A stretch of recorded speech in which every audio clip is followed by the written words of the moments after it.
دوستای عزیز و مهربونم، سحر هستم، راوی کانال داستان‌های عاشقانه با سحر. ممنون میشم با سابسکرایب کردن و به اشتراک گذاشتن ویدیوها به ما انرژی بدید. کنار در مطبخ بزرگ خونه حاج جعفر ایستاده بودم و به رفت و آمد اهالی خونه نگاه می‌کردم. همه آدمایی که تو خونه کار می‌کردن انگار رو دور تون بودن. عروسی پسر تحتقاری حاج جعفر بود. حاج جعفر بزرگ آبادی بود. از اونایی که حرفشون حرف بود و کسی حرفشون رو دوتا نمی‌کرد. داشتم رفت آمد مردم رو نگاه می‌کردم که یهو بازون سوخت و حلیم زیر گوشم گفت ور بپری تابان. 1000 تا کار داریم، وایسادی چی رو نگاه می‌کنی؟ همونطور که ظرف توی دستمو میدادم بهش گفتم عروسی شاه پریونو. بیا برو سراغ کارت. ول کن حلیم بانو. بیا تو هم بشین. باشو دختر. الان مهمونا میرسن و کاری نکردیم. شونه بالا انداختم و گفتم عروسی یکی دیگه است. عشق و حالش مال یکی دیگه است. کار شما بکنیم. حلیمه دور و برش رو نگاه کرد و گفت خاک بر سرم. زبون بده هم بگیر دختر. صدای ساز و دهل که بلند شد دویدم باز کنار در مطبخ تا بتونم همه چی رو ببینم. جهیزیه عروس آورده بودن و هاجر خانم زن حاج جعفر که عروسی پسرش بود روی سر اونایی که طبق طبق جهاز می آوردن نقل و سکه می پاشید. نگاهم افتاد به رحیمه. سینی اسفند و دست گرفته بود و ایستاده بود. هر کی از کنارش رد میشد پولی توی سینی میذاشت و اونم بلافاصله پولو توی یقه لباسش قایم میکرد. رحیم زن بدجنسی بود و با همه سر ناسازگاری داشت و فقط با هاجر خانم دمخور بود. هر اتفاقی هر گوشه‌ای از خونه میافتاد این رحیمه ازش با خبر بود. یهو نگاهش افتاد به من. با غیظ بهم نگاه کرد. اینو بگم که با من بدتر از همه تا میکرد. چون جوابشو میدادم و همین رحیمه رو هرس میداد. حلیمه خواهر رحیمه بود. ولی از نظر اخلاق زمین تا آسمون با هم فرق می‌کردن. حلیمه مهربون بود و خوش‌زاد، ولی رحیمه بدجنس و بدذات. جهاز برون که تموم شد، برگشتم توی مطبخ و گفتم یه هفته است که از کت و کول افتادیم. حالا تازه امروز جهاز برونه. حلیمه گفت قشنگی عروسی به همین چیزاست دیگه دختر. قشنگیش برا اوناییه که اون بیرونن. نه ماها که اینجا حمالی می‌کنیم. اینقدر نق نزن تابان. خب مگه دروغ میگم حلیمه؟ عروسی کدوم یکی از آدمای این دهی مدلیه؟ چیه؟ دلت عروسی اینجوری میخواد؟ خب کیه که نخواد؟ از تکوی مطبخ با این پریدم و گفتم من خسته شدم حلیمه. میرم تا سر قناتو میام. تابان نرو دختر. رحیمه بیاد ببینه نیستی. دیگه نشنیدم چی گفت. رفتم سمت انتهای خونه که پشتش میخورد به باغای حاج جعفر و بعدش قنات بود. من تابانم. دختری که نه پدر و مادر به خودش دیده نه قوم و خویشی. از بچگیم چیز زیادی یادم نمیاد. اینه هم که یادم میاد توی خونه حاج جعفر بودم. چطوری سر از خونشون در آورده بودم یا اصلا از اول اینجا بودم یا نه رو هم نمیدونم. از وقتی خودمو شناختم همه با هم بدرفتاری میکردن جز حلیمه. اون بود که با هم مهربون بود. اما بدترین رفتار رو از هاجر خانم میدیدم و رحیمه. ولی همه اینا دور از چشم حاج جعفر بود. حاج جعفر مرد خوبی بود. درسته با جذبه بود و همه ازش حساب می‌بردن. ولی دل رحم بود و با کارگر جماعت خوب تا می‌کرد. اگه کسی جلوی اون با کارگری بی دلیل بدرفتاری می‌کرد، حتما توبیخش می‌کرد و این قانونش در برابر من محکم‌تر بود.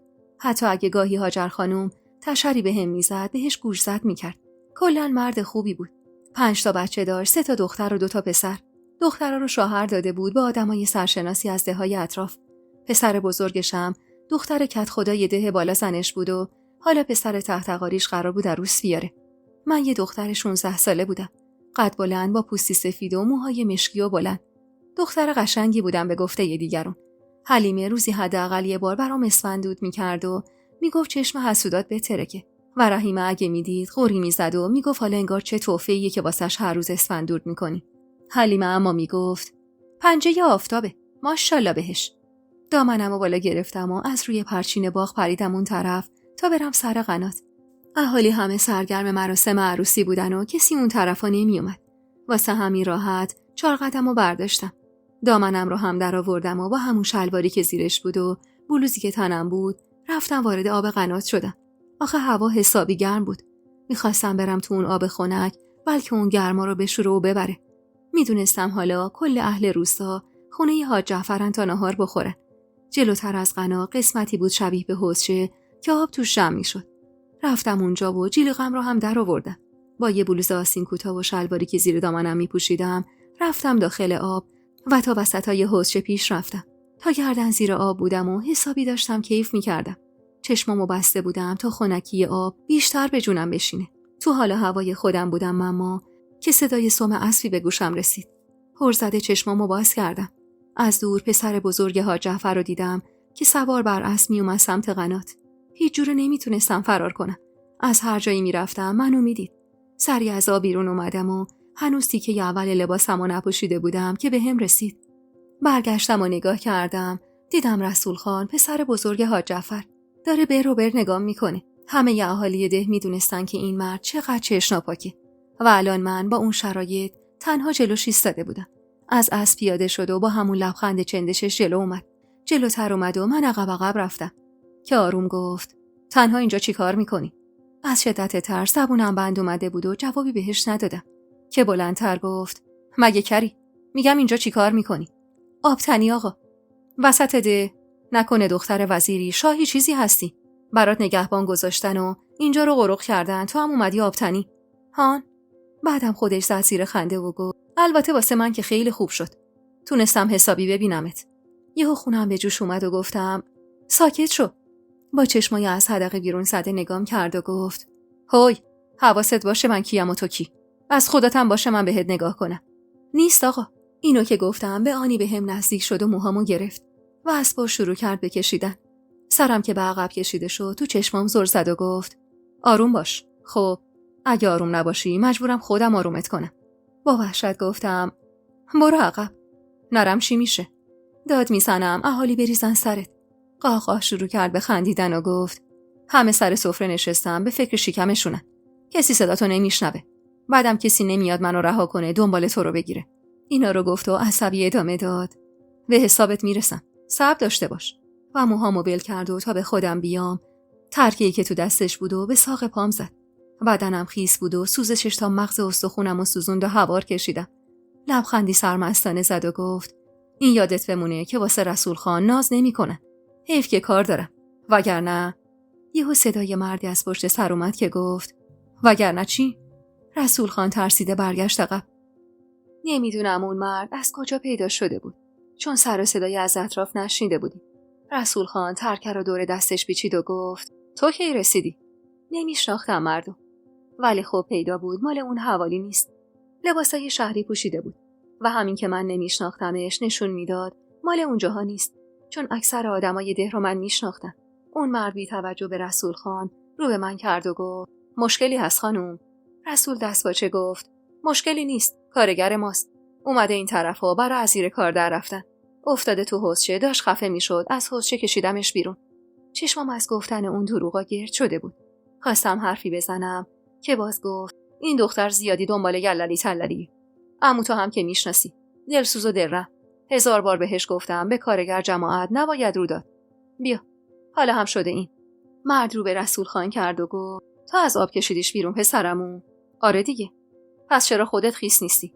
رنگ رسول به وضوح عوض شد و گفت هان. خب من فقط کمکش کردم. تو آب که نرفتم. مرد گفت آهان. از صحبتای بینشون و حال روز رسول خندم گرفت و نتونستم جلوشو بگیرم و یهو زدم زیر خنده. رسول خان گفت بیا اینم یه نشونه دیگه که دیوونه است. تمام توانمو جمع کردم و گفتم اگه قصه گفتنتون تموم شده میشه برید عقب. مرد دست رسول خانو گرفت و گفت بله ما میریم. شما هم زودتر برگرد که درست نیست اینجا بمونی. اونا رفتن و من نفسی از سر آسودگی کشیدم. پشت پام میسوخت. لعنتی بد زده بود. خدا رو شکر می‌کردم اون مرد رسیده بود. وگرنه معلوم نبود که رسول خان چه بلایی سرم می‌آورد. حتی جعفر خانم از دست شاکی بود. ولی خب پسرش بود. دامنمو که نصف نیمه پوشیدم تنگ کردم و بقیه لباسامو هم تون پوشیدم. و از همون پشت باغ برگشتم خونه. داشتن سفره ناهار رو جمع می‌کردن. رفتم توی مطبخ که حلیمه چشخوره‌ای بهم رفت. و یهو رحیمه بازومو نیشگون گرفت و گفت این کارا تموم بشه من میدونم و تو.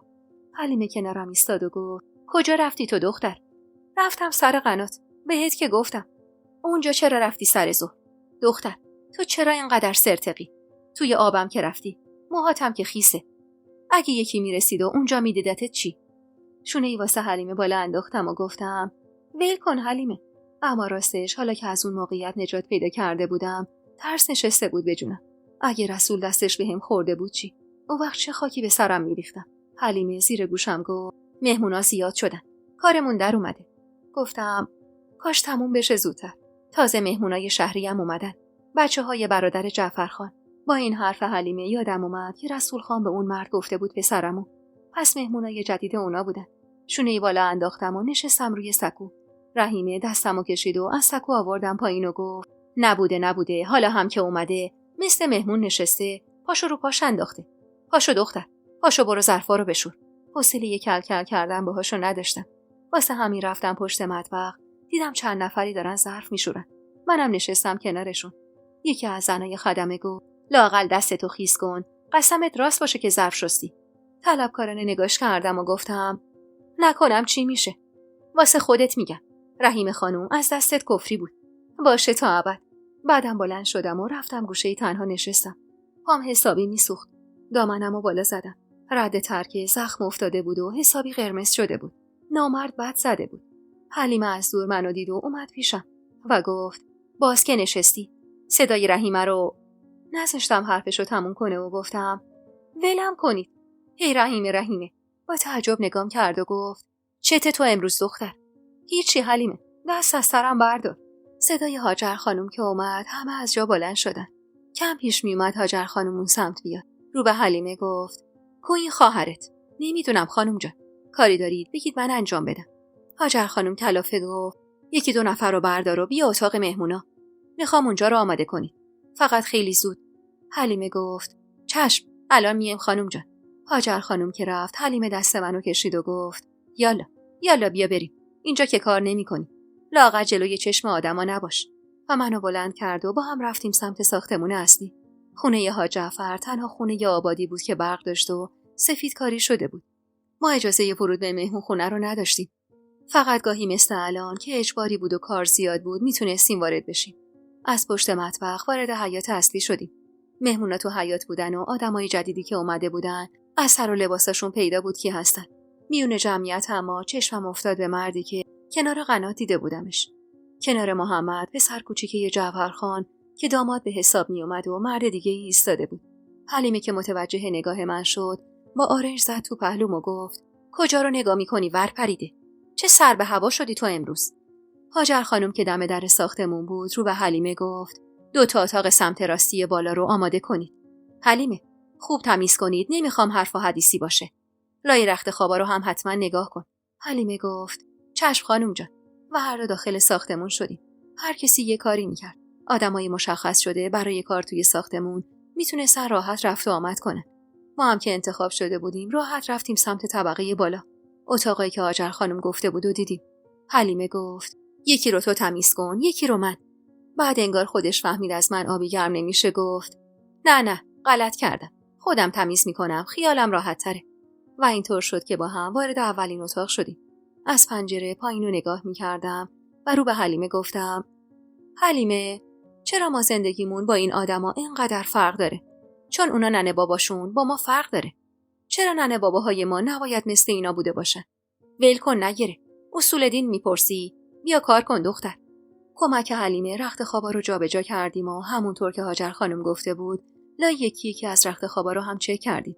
رو به حلیمه گفتم میگم حلیمه اینا کیان که اینقدر مهمن؟ بچه‌های برادر جعفرخان. خب بقیه هم فامیلشونن. پس چرا اینا اینقدر فرق دارن؟ جهانگیر خان برادر بزرگ جعفرخان بود. زمانی که بزرگ خان یعنی پدر جعفرخان و جهانگیر خان ارباب ده بود همیشه میگفت جهانگیر جانشین منه. ولی خب عمر جهانگیر خان کفاف نداد و قبل از بزرگ خان مرد. جهانگیر خان که مرد عالم خانم زنش سر پسر آخریه باردار بود. بزرگ خانم زیاد دوام نیورد و اونم پشت پسرش رفت. عالم خانم نخواست اینجا بمونه و زیر دست برادر شوهرش و جاریش باشه. واسه همینم رفت شهر. خود عالم خانم مال و منال زیاد داشت و وقتی جعفرخان سهم کمی از اموال بزرگ خانو بهش داد حرفی نزد. گرفت و رفت. البته هاجر خانم میگه همونم به خاطر نیت خوب جعفرخان دادیم. وگرنه جهانگیر قبل از بزرگ خان مرده بود و ارثی بهش نمیرسید. ولی جعفرخان نخواست بچه‌های برادرش آواره بمونن. که البته الکی میگفت. چون عالم خانم خودش همه چی داشت. خلاصه که بچه‌هاشو برداشت و رفت دهرون. تا به امروزم پا توی این ده نذاشته بودن. حالا چی شده اومدن الله اعلم. پرسیدم چند تا بچه داشت؟ 3 تا. 2 تا دختر داشت، اون آخری هم که آقاشو ندیده پسر شد. الانم با پسره اومده. اون موقع من 10-12 سالم بود. چه روزای بدی بود. مرگ پشت مرگ می اومد. خوب شد تموم شد. حلیمه خانوم به اینجای صحبتش که رسید گفت تو رو خدا منو ببین. نشستم به حرف زدن. پاشو دختر. پاشو که 1000 تا کار داریم. خواستم بلند بشم که پشت پام سوخت و ناخودآگاه آخم بلند شد. حلیمه برگشت و گفت چت شد تابان؟ هیچی. به هر سختی بود بلند شدم. ولی انگار زخم پشت پام باز شده بود و تشک و کمی قرمز کرده بود. ترسیده گفتم وای اینو چی کار کنم؟ حلیمه ترسیده نگاهی به تشک انداخت و گفت دختر ماهانه بودی و نشستی رو تشک سفید؟ نبودم به خدا. پس این لکه های قرمز از کجاست؟ حس کردم پشت پام خیس شده. حلیمه نگاهی به پام انداخت و گفت خاک بر سرم، داره ازت خون میره تابان. خدا مرگم بده. نکنه کاری کردی. ماهانه هم که میگی نیستی. گفتم یه دقیقه آروم بگیر حلیمه. ذهن سمت چه چیزایی که نمیره. خب داره از پاچت خون میریزه. گفتم انگار جوی خونه. چند قطره است دیگه. هر چی که هست همه جا رو به گند کشیدی. الان چی کنم با این لحافا؟ اصلا واسه چی پات به این روز افتاده؟ هیچی بابا. ساق پام زخم شده. انگار زخمش هم سر باز کرده. چرا؟ اصول دین نپرس حلیمه. به جاش فکری به حال این رخت خوابا کن. چی کار کنم؟ لحاف تمیز میخوایم جای اینا. خب جای دیگه لحاف نیست؟ هست، ولی این اتاقا فرق داره. خب از اون یکی اتاق بیاریم. خب دختره یه نادون. بعد اون یکی اتاق چی بذاریم؟ راست میگفت. نمیشد که از اون اتاق بیاریم این اتاق. اون وقت اونجا رو چی کار میکردیم؟ حلیمه خانم کمی فکر کرد و بعد گفت تو بمون، من برم ببینم چیزی پیدا میکنم بیارم تمیز کنم یا نه. خدا کنه هاجر خانم به این زودی نیادیم بالا. گفتم بگیم لکه از قبل بوده؟ لکه تازه رو چطور بگیم از قبل بوده؟ راست میگی. حلیمه نگاه تأسف‌آوری به هم انداخت و رفت بیرون. منم نشستم همونجا.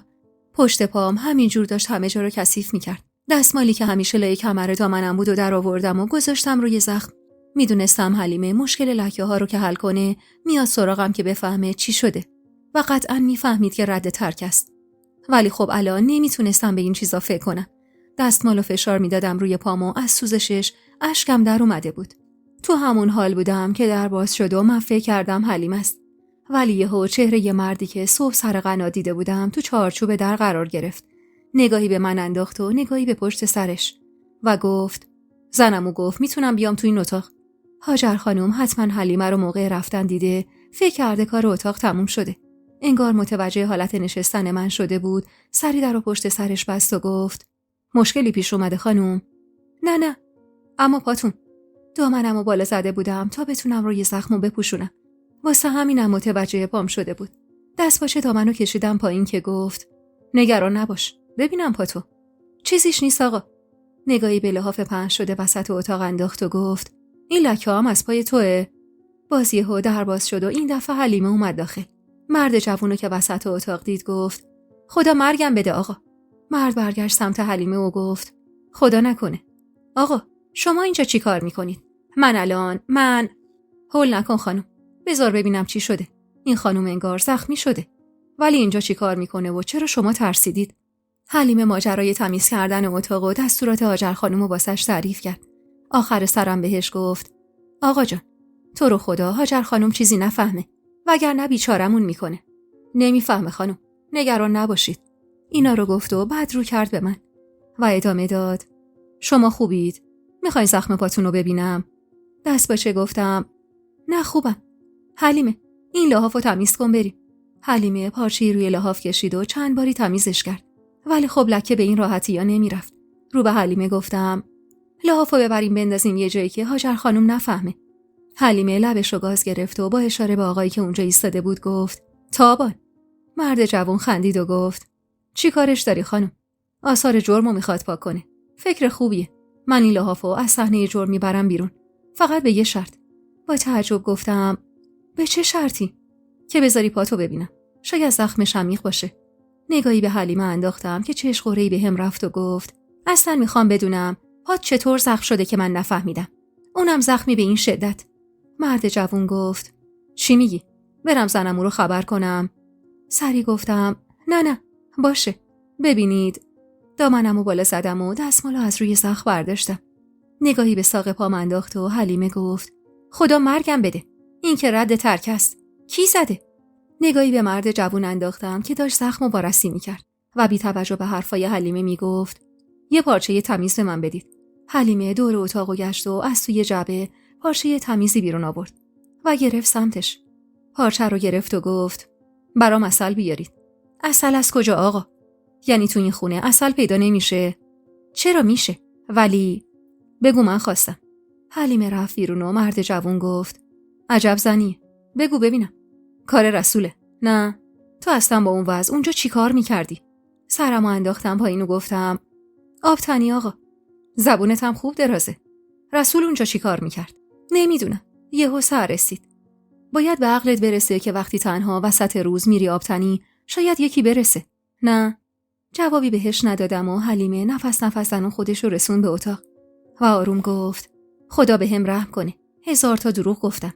مرد جوون با تعجب گفت یعنی اجازه برداشتن کمی عسلم نداری؟ اونجوری که نه، از بس رفتم و اومدم هاجر خانم هی چشخوره میره. بده به من اون عسلو گرفت و روی زخمم گذاشت. آخم در اومد. پارچه رو روش بست و رو به حلیمه گفت تا شب خونش بند میاد اون موقع پارچه رو واسش باز کن. دستتون درد نکنه آقا. نور به قبر جهانگیر خان بباره. از همچون مردی همچین شیر پسری هم باید پا بگیره. از جا بلند شدم و با حلیمه رفتیم بیرون. وارد مطبخ که شدیم حلیمه منو گوشه گیر انداخت و بازومون نیشگون سفتی گرفت و گفت چه غلطی کردی تابان؟ هان؟ کی بهت ترک زده؟ اونم اینجوری. ول کن حلیمه. چی رو ول کنم؟ خیلی سر به هوا شدی. اصلا به حرف هیچ کس گوش نمیدی. هر کاری بخوای میکنی. آخرش هم سرتو به باد میدی. خب چرا آروم نمیگیری دختر؟ چه مرگته؟ دلم هر بود. اون روزا نمیدونم چم شده بود. انگار حال هوای اون عروسی منو به اون حال و روز انداخته بود. اینکه چرا بقیه باید اونجوری زندگی کنن و من این شکلی. زور زدم تو چشمای حلیمه و گفتم چی کار کردم مگه؟ نمیخوام کلفتی کنم. زوره؟ میخوای از نون خوردن بیفتی؟ میدونی هاجر خانوم؟ نذاشتم حرفش تموم بشه و گفتم هی هاجر خانوم ول کن حلیمه. کاش منو بیرون میکرد میرفتم پی زندگی خودم. اینجوری با ترک خوردن. حالا بگو ببینم کی زده؟ رسول. خاک بر سرم دختر. تو با رسول چه صنمی داری؟ من صنمی ندارم. اون جلو را هم سبز شد. این زخم از روی لباس نخورده تابان. من خوب میدونم. ترک به پوستت خورده که اینطوری بریده و رفته. بگو کاری کردی؟ حلیمه، تو هم همش شک داری به من. نه خیر، کاری نکردم. همون آقایی که اون بالا بود رسید و رسول ترسید و در رفت. وای وای وای. تابان، آخرش منو دق میدی. رحیمی که از وقتی اومده بودیم اونجا از دور داشت ما رو میپایید، بالاخره طاقت نیورد و اومد جلو و گفت شما دوتا امروز هیچ کاری نکردید. یادم میمونه. چیه اینجا هی پچ پچ میکنید؟ تفلک حلیمه که حسابی دست و پاشو گم کرده بود گفت داریم میایم آبجی. کارم کردیم تا همین الان زیر فرمون هاجر خانوم بودیم. رحیمه اما طلبکارانه گفت وظیفتون رو انجام دادید. حلیمه سبد سبزی رو گذاشت جلو منو گفت بشین پا کن، نخوام بفرستن دنبال کار دیگه تا بلکه زخمت یکم بهتر بشه. فقط حواست باشه این کار تموم نشده بلند نمیشی یا. نشستم سر سبد سبزی. از وقتی یادم میومد توی اون خونه بودم. آخه بچه تو خونه حاج جعفر زیاد بود و من دوست داشتم باهاشون بازی کنم. ولی خب هاجر خانم هیچ وقت این اجازه رو به من نمیداد. خطی کشیده بود از دم در مطبخ به این طرف که نباید از اون رد میشدم. اگه رد میشدم با ترک میافتاد به جونم و میزد. نه اینجوری. جوری میزد که من بچه از حال میرفتم. البته جلوی حاج جعفر نه. جلوی اون جرأت این که صداشو هم بالا ببره نداشت. ولی خب حاج جعفر که همیشه خونه نبود. صبح میرفت و شب برمیگشت. گاهی هفته به هفته نبود و همین دست و بال هاجر خانومو باز میذاشت. خوبم بلد بود چطور بزنه. جاهایی میزد که پیدا نباشه. تنها کسی که توی اون خونه همیشه حواسش بهم بود فقط حلیمه بود و بس. حلیمه و رحیمه 2 تا خواهر بودن که وقتی بزرگ شدم فهمیدم پدر و مادرشون تو خونه پدر حاج جعفر کار میکردن و وقتی اونا مردن بچه‌هاشون هم همونجا موندگار شدن. هیچ کدوم ازدواج نکرده بودن و سنی ازشون گذشته بود. رحیمه بزرگتر بود و بدجنس. حلیمه اما ذات مهربونی داشت. از همون بچگی کشش خاصی به حلیمه داشتم. همین که مهربون بود، همین که هوامو داشت. اگه جایی تو هچل میافتادم سر میرسید و حتی تا پای این که کار رو به گردن بگیره هم پیش میرفت. عوضش رحیمه چشم دیدنمو نداشت. اونقدری که حتی حلیمه رو هم سرزنش میکرد که این همه کار برای این دختر میکنی، ببینیم برات تره هم خورد میکنه یا نه. اما حلیمه همیشه جواب میداد: آبجی، برا تره خورد کردن کاری براش نمیکنم. دلم میخواد، دوستش دارم. تا اون موقع که 16 سالی داشتم همیشه هوامو داشت و پشتم بود. البته منم بچه آرومی نبودم. فقط کافی بود از کاری نهیم کنن. اون وقت هر جور که بود باید اون کارو میکردم و حلیمه سر این قضیه همیشه از دستم هرس میخورد. حاج جعفر مرد خوبی بود. برخلاف زنش هاجر خانوم که از نظر من دیو دو سر بود. دختراشو هم که ما نمیدیدیم. ولی پسراش هیچی شبیه به خودش نبودن. هرچی خودش مردمدار و آقا و آبرودار بود، حلال حروم سرش میشد، با کارگر جماعت مدارا میکرد، ولی پسراش یعنی رسول و محمد هیچ کدوم بوی از انسانیت نبرده بودن. مخصوصا رسول که چشم ناپاکم بود. زنش دختر کت خدای ده بالا بود.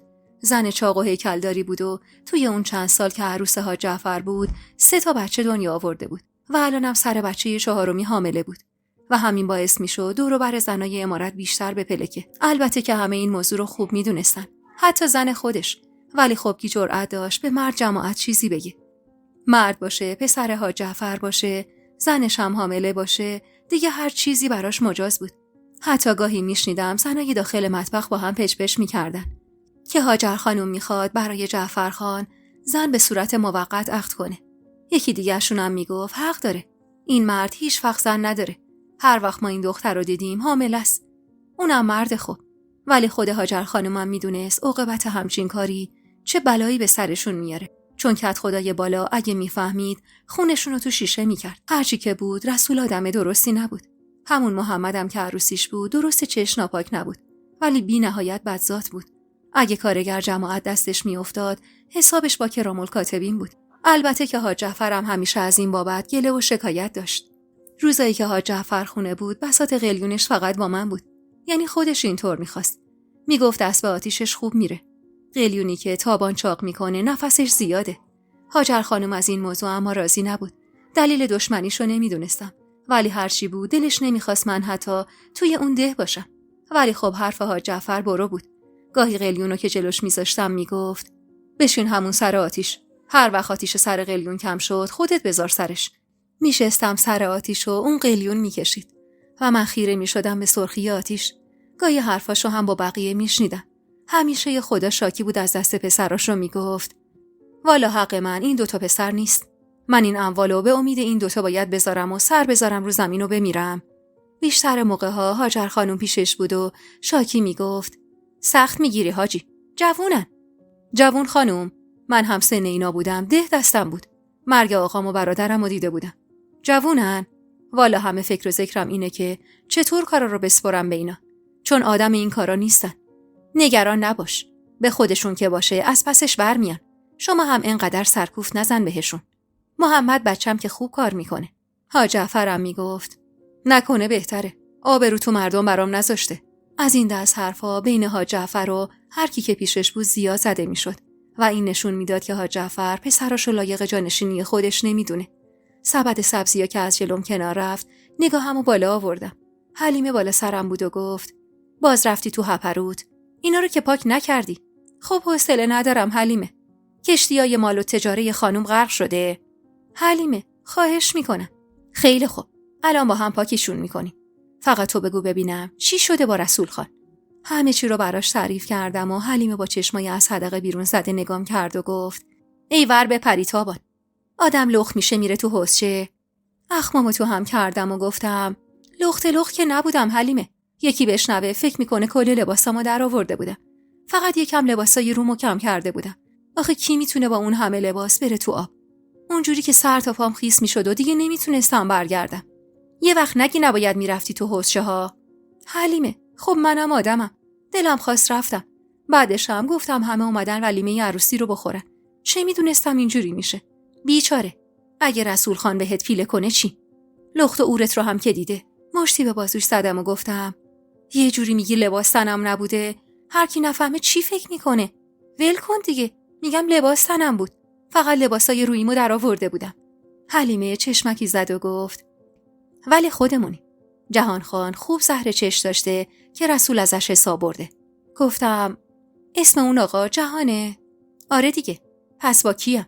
هنوز حرفمون تموم نشده بود که صدای رحیمه اومد که داشت میگفت ای وای آقا، چرا شما زحمت کشیدید؟ میگفتید کارتون رو بچه‌ها انجام میدادن. و پشت بندش صدای مردی که الان میدونستم اسمش جهانه اومد که گفت نیازی نیست. دوست داشتم این سمت خونه رو هم ببینم. نمیدیدمش، فقط صداشو میشنیدم.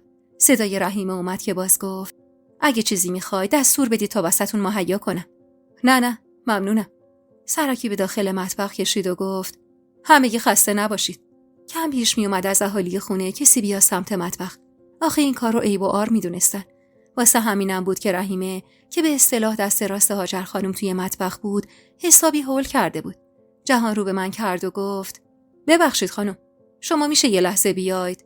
رحیمه چپ چپ نگاهی به من انداخت. از جا بلند شدم و بی توجه به رحیمه رفتم سمت جهان و گفتم بفرمایید آقا. آروم گفت پات چطوره؟ مثل خودش گفتم میون این همه آدم منو کشیدید بیرون اینو بپرسید؟ میدونید چه حرفایی میزنن پشتم؟ معذرت میخوام خانم، نمیدونستم تو موقعیت بدی قرار میگیرید. پس من برم. اینو که گفت منم زیر لب گفتم عزت زیاد. چپ چپ نگام کرد و رفت. اون که رفت رحیمه اومد سراغم و گفت چی کارت داشت ور پریده؟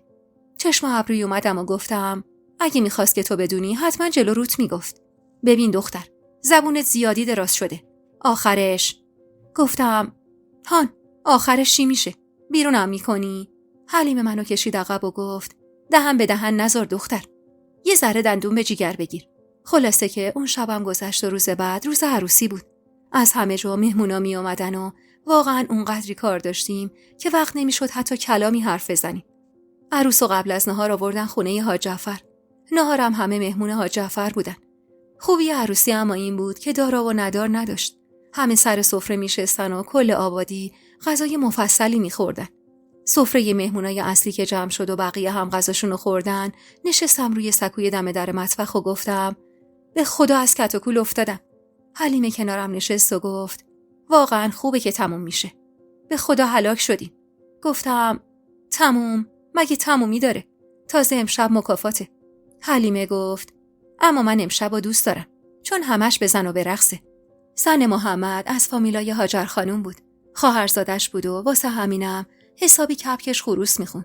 توی اون شلوغی چند تایی مهمون شهری بودن که از تهران اومده بودن و واقعا تو چشم بودن.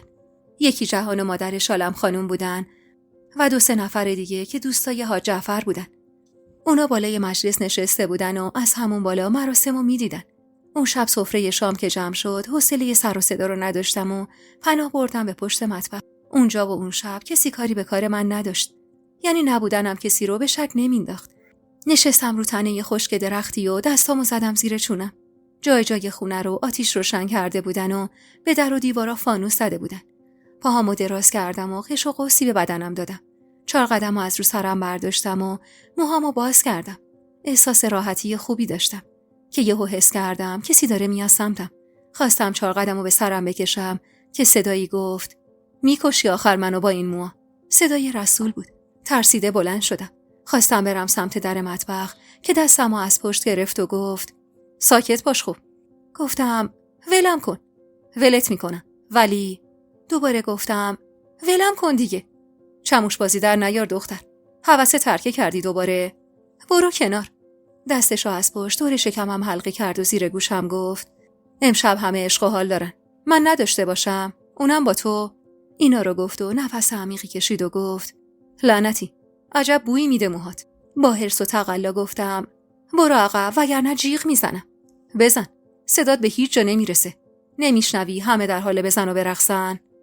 راست میگفت. هوارم میکشیدم، صدام به جایی نمیرسید. داشتم تقلا میکردم خودم از چنگش در بیارم که گفت تکون نخور، بیا با من، بیا بریم جایی که کسی نباشه. همون جور که تقلا میکردم گفتم ولم کن لعنتی. شش، آروم. و منو هل میداد به سمت جلو. کسی اون اطراف نبود. دستشو جلوی دهنم گرفته بود و من هرچی دست و پا میزدم نمیتونستم از چنگش بیرون بیام. سر و صدای ساز و دهل در حدی بود که هیچ کس صدای منو نمیشنید. اونم داشت منو به سمت استبل اسبا میبرد. اگه به اونجا میرسیدم دیگه کاری از دستم ساخته نبود. دوتای من قد و هیکل داشت و مزدورم بهش نمیرسید. در استبل باز کرد و منو کشون ته استبل و هلم داد رو کاها. تعادلم به هم خورد و افتادم. ولی سریع از جا بلند شدم و خواستم سر و صدا کنم که با دستمالی جلوی دهنم و بست و گفت آروم بگیر دیگه دختر. مردم از خداشونه یه شب با من باشن. اشکام مثل سیل روونه شده بود و توی بد وضعیتی بودم. خواستم فرار کنم که با ترک زد به پاهام. از روی لباس زده بود. ولی خب چون ساق پام زخم بود خیلی دردم گرفت. پاهام سوس شد و افتادم. خودشو به هم رسوند و گفت آروم باش. به تو هم خوش میگذره. قول میدم. دستشو روی شونه‌هام گذاشت و حالم داد عقب. با دست افتادم به جونش و چنگش میزدم. ولی اون کار خودشو میکرد. از اینکه بخواد منو لمس کنه حالم داشت بد میشد. داشتم بیچاره میشدم و هیچ کاری از دستم بر نمیومد. همونطور که دستش روی بدنم میچرخید گفت از دیروز صبح تو فکر تو هم دختر. تو تا حالا کجا بودی آخه؟ چطور من نمیدونستم همچین لعبتی کنارمه؟ اینا رو میگفت و چشماش داشت خمار میشد. دست برد و دامنم زد بالا. دستی روی زخمم کشید و گفت ببین باعث شدی باها چی کار کنم؟ با هم راه بیای نون تو روغنه. زن که ندارم خدا رو شکر. 12 ماه سال و حامل است. و دست برد تا دامنم و اسبان بکشه بیرون. اما اونقدری خودم رو تکون دادم که یا عصبانی شد و گفت مجبورم نکن کاری که نباید و بکنم. آروم بگیر. اینو گفت و دستشو گذاشته بود روی گردنم و کاری کرد که احساس میکردم دیگه نفسم بالا نمیاد. بدنم شل شد و تا بیام به حال اول برگردم کار از کار گذشته بود. ترس و درد و خونریزی باعث وحشتم شده بود و دیگه توانی توی بدنم نمونده بود. وحشت از اتفاقی که افتاده بود بدتر از دردی بود که داشتم تحمل میکردم. توانم گرفته بود. دنیا پیش چشمم تیره و تار بود. کاش از بقیه جدا نشده بودم. کاش پیش حلیمه مونده بودم. ولی هیچ کدوم دیگه فایده‌ای نداشت. زمان به عقب بر نمیگشت و من خاک بر سر شده بودم. چشمام سیاهی رفت و دیگه نفهمیدم چی شد. اما چشم باز کردم تنها بودم. با سر و وضعی آشفته. از لای درز دیوارای استبل دیدم که هوا داره روشن میشه. اگه هوا روشن میشد و مردم میومدن سراغ اسباشون و منو با اون وضع میدیدن قیامت میشد. وضعیتم خیلی بد بود. به هر بدبختی و جون کندنی بود از جا بلند شدم. لباسامو تا جایی که میشد مرتب کردم. باید یه جوری از در میرفتم بیرون و خودمو به یه جایی میرسوندم. اگه هر کسی این قضیه رو میفهمید فقط من بودم که بدبخت میشدم. رسول مرد بود و براش همه چیز آزاد. علاوه بر دردی که رسول به جونم انداخته بود، ساق پاهامم درد میکرد. روی کاهایی که اونجا ریخته بودم پر از لکه‌های قرمز بود و هر کسی میدید متوجه میشد که چه اتفاقی اونجا افتاده. کمی کاها رو زیر و رو کردم و همونطور که لعنت میفرستادم به رسول اشکامو هم پاک میکردم. خواستم برم بیرون که یهو در استبل باز شد و رسول اومد داخل. خودمو پشت دیوار قایم کردم. ولی خب کار از کار گذشته بود و اون منو دیده بود. لبخند چندشی زد و جلو اومد و گفت ببینمت. از خوشی بیهوش شدی؟ نه؟ تمام حرص و عصبانیت و نفرتمو با هم یه جا جمع کردم و گفتم گم شو. آروم باش دختر. دیگه تموم شد. کاری که نباید میشد شد. دیگه میتونی راحت با من باشی و نترسی که کسی بفهمه. دستامو مشت کردم و گفتم خفه شو عوضی. به حاج جعفر شکایتتو میکنم. میگم چه بلایی به سرم آوردی. جلو اومد و نزدیک صورتم گفت برو بگو. اصلا کی حرفتو باور میکنه؟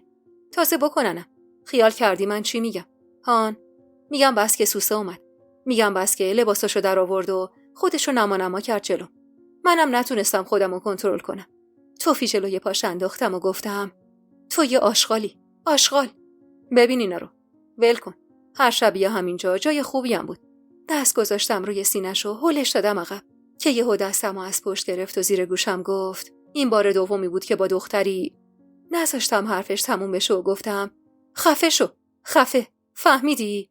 نوچی کرد و من دیگه وای نستادم ببینم میخواد چه اراجیفی بگه. از در زدم بیرون. میدونستم رنگ برو ندارم.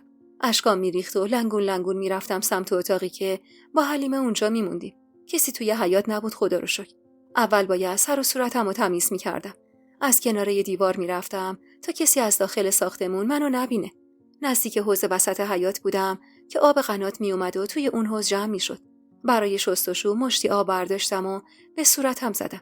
دل و تمام بدنم درد میکرد. همه ی لباسام کثیف بود و از خودم حالم به هم میخورد. سردی آب که به صورتم خورد، اشکام بدتر ریخت. دستی توی موهام کشیدم و 4 قدم مرتب کردم و خواستم برم سمت اتاق که صدای منو سر جام میخورد. جهان خان بود که میگفت حالتون خوبه خانم؟ دلم میخواست داد بزنم و بگم به تو چه؟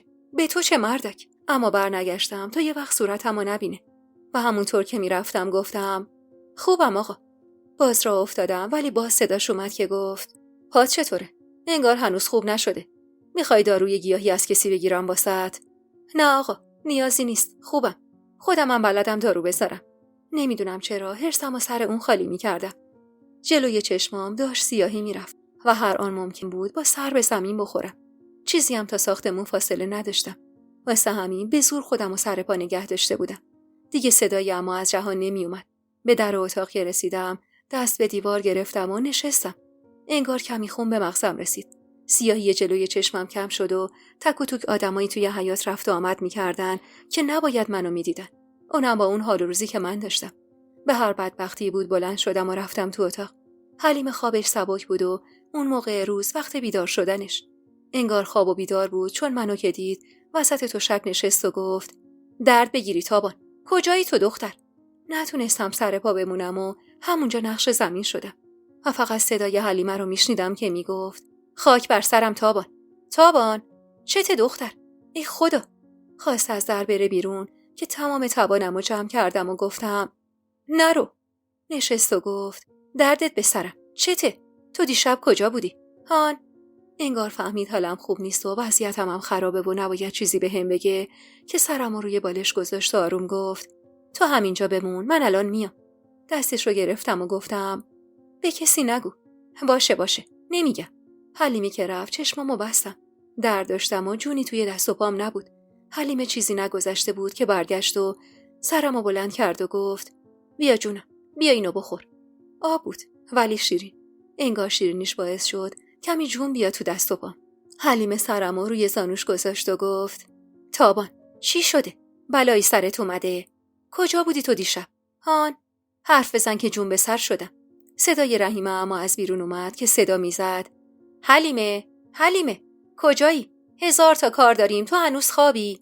حلیمه سری راه روی من کشید که یهو در باز شد و رحیمه اومد داخل. ما رو که توی اون وضعیت دید گفت چه خبره؟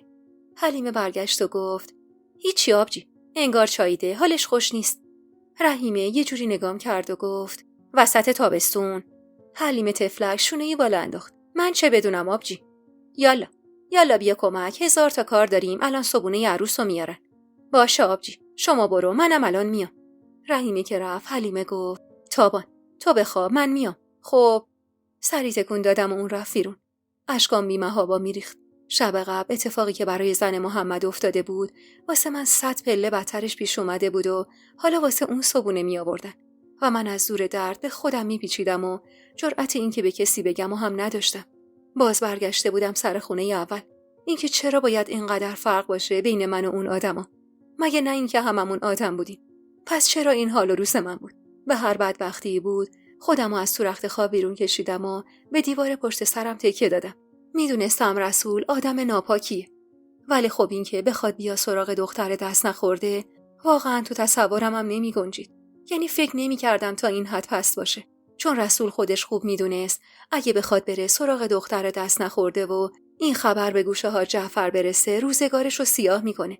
در واقع تا اون موقع هر غلطی کرده بود با زنایی بود که یا مطلقه بودن یا بیوه و خب قطعاً با خواست خودشونم بوده، یا اگرم نبوده کسی از ترسش حرفی نزده بود. ولی قضیه من فرق داشت. حتی خودشم تو طویله به این موضوع اشاره کرده بود. من دختر دست نخورده‌ای بودم که به هم دست درازی شده بود. چقدر گذشت نمیدونم، ولی تو همون حالت نیمه نشسته خوابم برد. چقدر خوابیدم هم نمیدونم. فقط با شنیدن صدای حلیمه از خواب پریدم که با سیلی به صورتم میزد و میگفت تابان خوبی؟ چشمامو باز کردم و گفتم خوبم. ترسوندیم دختر، چرا اینجوری خوابیدی؟ خوابم برد. والا به حرفت رسیدم، خوشیش برای یکی دیگه است، حمالیش واسه ما. تمومم نمیشه. کاش میرفتن این مهمونا تا بلکه یه نفس میکشیدیم. تو هم که هیچی نخوردی. برم برات نهار بیارم، بلکه بخوری یکم جون بگیری. با تعجب گفتم نهار؟ آره دیگه، نهار. میدونی چقدر خوابیدی؟ اصلا تو حالت خوبه تابان؟ نه، اصلا خوب نیستم. چته؟ چی شده؟ این چه حالیه؟ انگار مرده از گور در رفته ای. نالیدم. دقیقاً همینم. بذار یه چیزی بیارم بخوری، بعد حرف میزنیم ببینیم چی شده.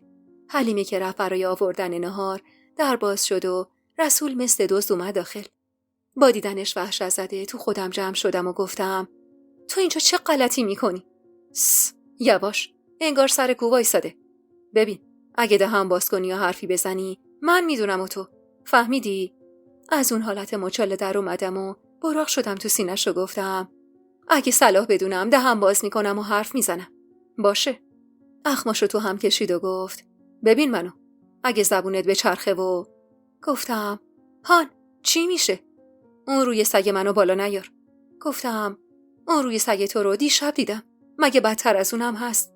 بله که هست، از بینت میبرم.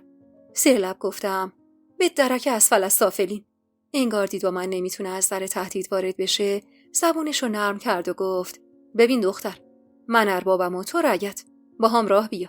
هر چی بخوای بهت میدم، فقط صداتو در نیار. اون وقت قول میدم همه جوره حمایتت کنم.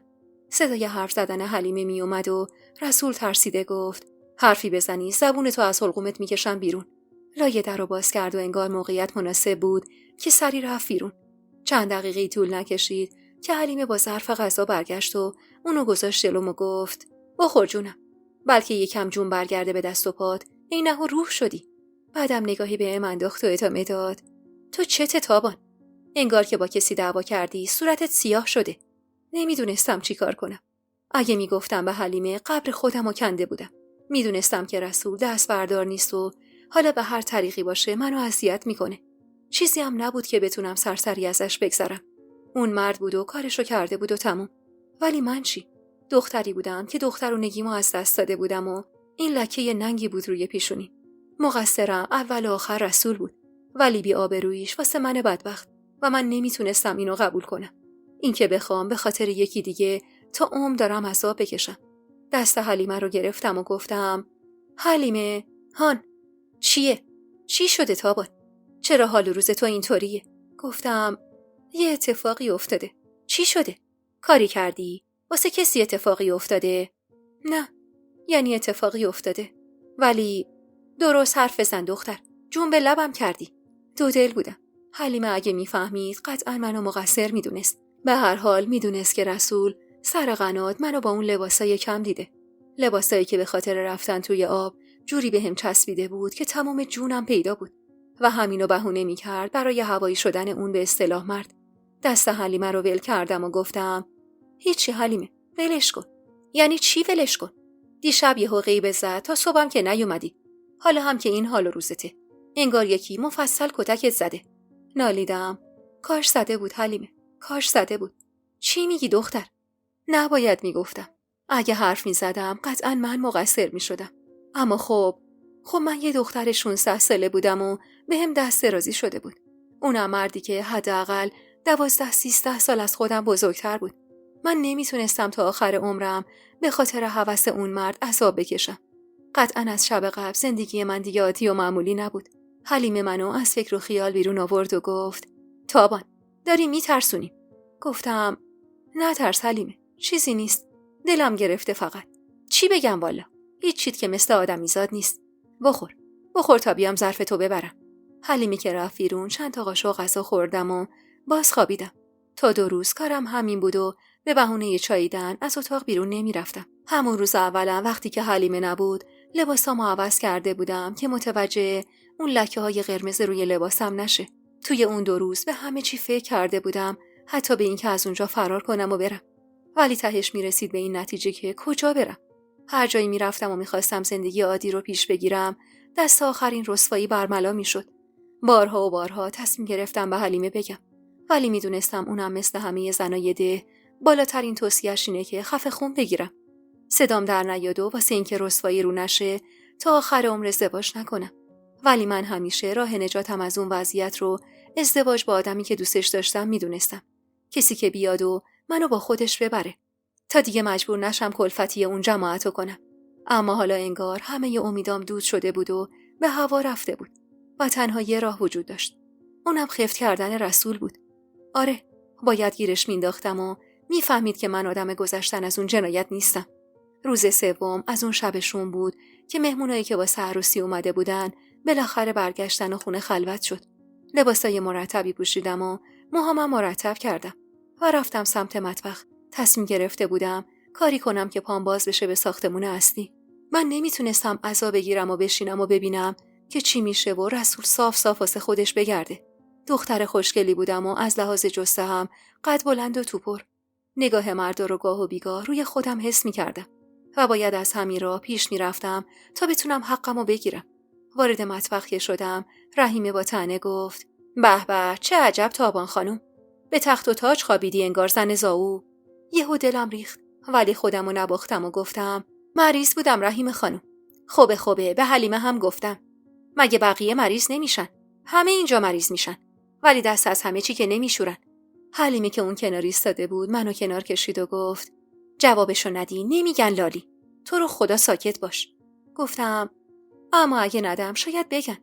زورم میگرفت که یکی مثل رحیمه که از قماش خودمون بود اینجوری حرفارم میکرد.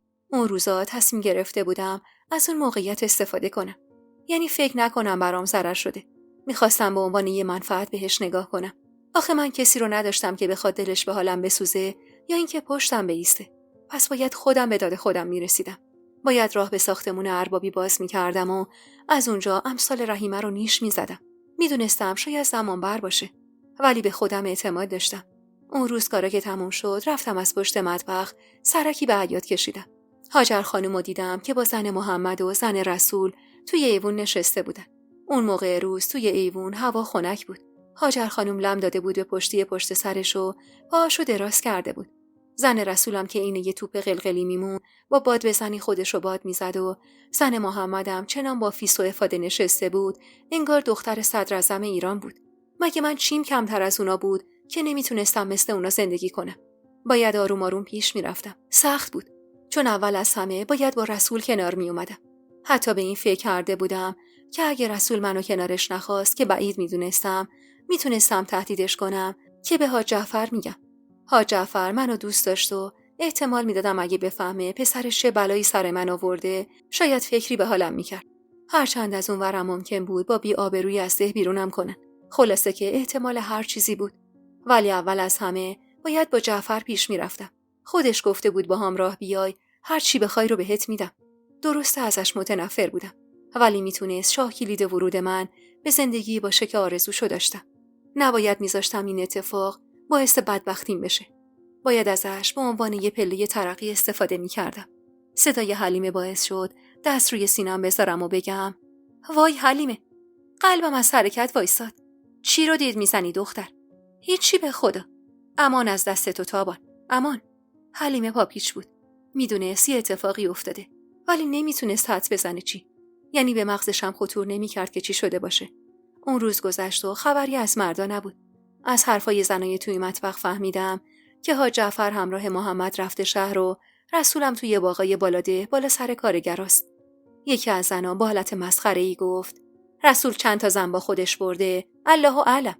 بقیه زدن زیر خنده و باز گفت: صبحونه و نهار و شامش جداست، حتما به تعداد برده. یکیشون از اون سر مطبخ گفت: مگه بده، خدا میدونه که چقدر پول بهشون میده، والا که بهتر از اینجا نشستن و دود خوردنه. حلیمه اما یهو بهش توپید و گفت: خجالت بکش زن، این حرفا چیه میزنی؟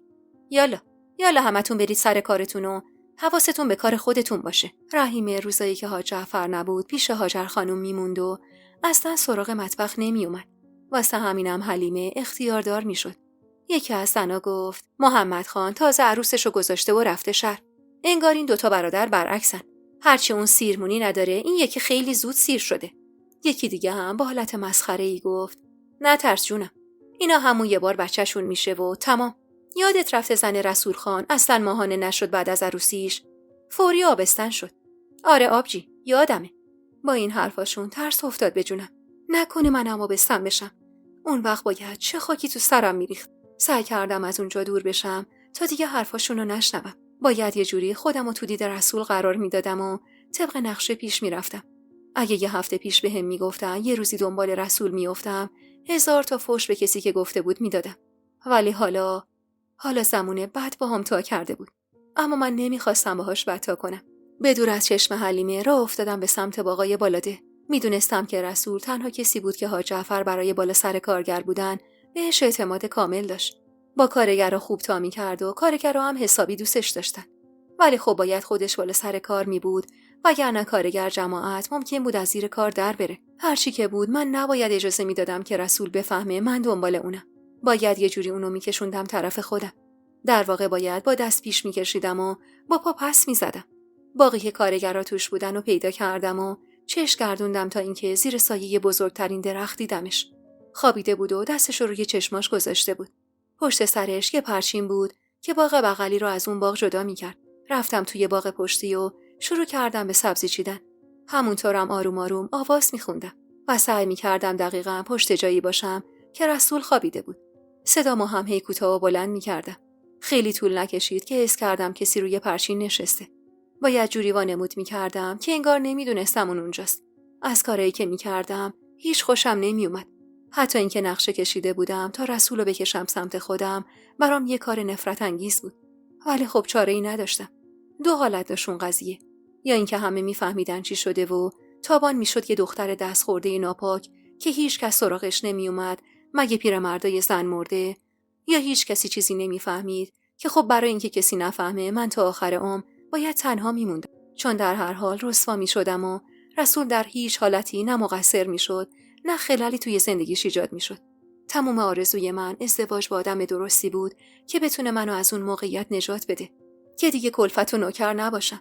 و حال رسول برای خوشی 1 ساعتش همه چیز منو نابود کرده بود و خوب میدونستم که هر کسی این ماجرا رو بفهمه بی برو برگرد میگه تابان مقاومت نکرده، یا میگفتن تابان خودش هم میخواسته، وگرنه تا زن نخواد مرد هیچ کار است. عده‌ای هم احتمالاً میگفتن اگه تابان سوسه نیومده بود رسول دنبالش نمیرفت. این حرفا رو من بارها و بارها شنیده بودم. تو هیچ موقعیتی زن حقدار نبود و من نباید میذاشتم زندگیم نابود بشه به خاطر خوشی اون مرد. حتی اگه میدونستم کارم درست نیست باید بین بد و بدتر یکی رو انتخاب میکردم. همونطور که آواز میخوندم با حس اینکه کسی روی پرچینه برگشتم سمت عقب و با تعجب گفتم باستوی لعنتی. لبخند کریهی زد و از روی پرچین پرید این طرف و گفت قسمت دیگه، قرار مدام با هم رو در رو بشیم. و عصبانیت گفتم تو منو تعقیب میکنی؟ تعقیب که نه، ولی جایی ببینمت بعدم نمیاد بیام پیشت. داشت قدم به قدم نزدیک میشد بهم. شروع کردم به عقب رفتن که آروم گفت خوبی دیگه؟ نه. گفتم به تو چه؟ یکم ادب داشته باش دختر. دستمو جلوم گرفتم و گفتم ببین جلو بیای جیغ میکشم، اینجا که دیگه صدام به همه میرسه. ایستاد و دستاشو برد بالا و گفت باشه آروم باش دختر، تو چقدر چموشی. ببین منو. اون روزم بهت گفتم اگه با هم راه بیای نمیذارم بهت سخت بگذره. باز حرفش رو زده بود و این به نفع من بود، ولی نباید مفت و خواستش میرسید. واسه همین گفتم حرف بی خود نزن. میدونی اگه حاج جعفر بفهمه؟ حرف بی خود نزن دختر. آقام بفهمه سرتو گوش تا گوش. لا اله الا الله. میدونستم میترسه. دست راستی به دختر دست نخورده، صورت خوشی نداشت، حتی واسه کسی مثل رسول. بالاخره تاوانی باید میداد، ولی نه آنچنان سنگین. ولی خب وجهش از اونی که بود خرابتر میشد. عصبانی دستشو برد بالا و گفت اگه کلامی به کسی حرف بزنی. حق به جانب گفتم چی میشه؟ بدتر از این بلایی که سرم آوردی سرم میاد. تو حرف بزن تا من نشونت بدم. بعد لحنش آروم کرد و گفت البته بهتر حرف نزنی و بهترش اینه که با هم راه بیای. اون وقت نون تو روغنه. بی حرف شروع کردم دویدن. میدونستم ایستاده و نگاه میکنه. 1-2 باری برگشتم پشت سرم و نگاه کردم. دست به کمرش زده بود و نگاه میکرد. وقتی رسیدم به عمارت نفس میزدم. حلیمه منو اونجوری میدید خفتم میکرد. واسه همین خودم رسوندم به حوض و کمی آب خوردم. بعد رفتم داخل. حلیمه با دیدنم گفت تابان داری جون به لبم میکنی. تو میری کجا و میای؟ هیچی بابا، همین دور و اطراف. هنوز کامل خوب نشدی. نگاه صورتت چطور قرمز شده؟ خب چون دویدم. چرا دویدی؟ یکی از سگا دنبالم کرد. سگ؟ تو ترس از سگ؟ چه میدونم حلیمه، ترسیدم دیگه. برای اون روز کافی بود. باید کم کم جلو میرفتم. چند روزی به همون منوال گذشت و زندگی عادی از سر گرفته شده بود و همه هم داشتن مثل قبل زندگی می‌کردن. الا من. ماه آخر تابستون بود و موقع جمع کردن آذوقه زمستونی. واسه همین دوباره کارمون زیاد شده بود. یه شب از همون شبا رحیمه اومد توی در مطبخ ایستاد و گفت: تابان، پاشو برو که حاج جعفر ازت قلیون میخواد. خیلی وقت بود که حاج جعفر دنبالم نفرستاده بود. رفتم توی حیاط. هاجر خانم همراه با حاج جعفر روی تختی نشسته بودن و پایین تخت آتیشی روشن بود. سلام دادم. حاج جعفر با همون لبخند همیشگیش گفت: سلام دختر، یه قلیون مشتی بده ببینم. زیر لب چشم میگفتم و مشغول درست کردن قلیون شدم که هاجر خانم گفت: حاجی، عروس بزرگه، پا به ماهه. ایشالله تا آخر همین ماه بچهش دنیا میاد. کاش بشه اینا رو فرستاد شهر. حاج جعفر عصبانی شیلنگ قلیونو که آماده توی دست گرفته بود به سمت هاجر خانم نشونه رفت و گفت: 1000 بار گفتی زن، گفتم نه. خب چرا حاجی؟ برن شهر بلکه رسول دل به دل زندگیش بده. ببینم نکنه باز کاری کرده. هان، نکنه گند جدیدی زده خانم. نه والا، کاری نکرده. دلم میخواست داد بزنم و بگم گند جدیدشو به زندگی من زده، ولی خب جایز نبود. هاجر خانم باز گفت: ببین حاجی، برن شهر اینقدر توی چشم نیستن. زنشم به هوای این که شهره، زبونش رو شاید یکم کوتاه کنه. بله، برن شهر، پسر شما هر غلطی خواست بکنه زنش هم زبون به دهن بگیره. این دختر بیچاره اصلا حرف میزنه که زبونش کوتاه بشه؟ هرچی من میگم میگی نه حاجی، چون حرف درست نمیزنی زن. قلیون آتیش سرش گذاشتم و گفتم: اگه کاری ندارید من برم آقا. برو دختر. پیدا بود اعصاب درستی نداره، وگرنه میگفت بشین سر آتیش و باز آتیش سر قلیون بذار. رفتم سمت اتاقی که با حلیمه میموندیم. وارد که شدم حلیمه گفت: زود اومدی. حاج جعفر اعصاب نداشت. البته که حقم داره. این زنه خیلی آدمو کلافه میکنه. حلیمه با چشمای از حدقه بیرون زده گفت: زنه کیه؟ هاجر خانم دیگه. خاک بر سرم تابان. تو آخر سرتو به باد میدی با این حرفات. ناسلامتی خانم خون است. اون وقت تو میگی زنه؟ گفتم: جلو تو میگم، به غریبه که نمیگم. والا ولت کنم به غریبه هم میگی. حالا چرا؟ چه میدونم. دعواشون بود سر رسول. بازم رفته سراغ کسی؟ نه. هاجر خانم میگفت بفرستیم شهر که کسی از گندکاریاش با خبر نشه. حاج جعفرم میگفت نه. مردک بعد از 4 بچه خجالت نمیکشه. هر روز یه بچه پس میندازه و این زن بیچاره رو آبستن میکنه. از اون ورم راه و بیراه با زنای دیگه است. با این حرفش باز ترس نشست به جونم. اگه حامله باشم چی؟ که حلیمه گفت: چی شدی؟ چرا یهو میری تو هپروت؟ هیچی نیست. تو همین چند وقت حسابی گیج میزنی. کاش میدونستم دردت چیه. اون شب چیزی نگفتم و فقط تو خودم ریختم. دوستای عزیز و مهربونم، یک دنیا ممنونم که تا پایان این قسمت همراه هم بودید و خوشحال میشم اگه نظراتتون رو در مورد این قسمت توی کامنت ها با ما به اشتراک بذارید.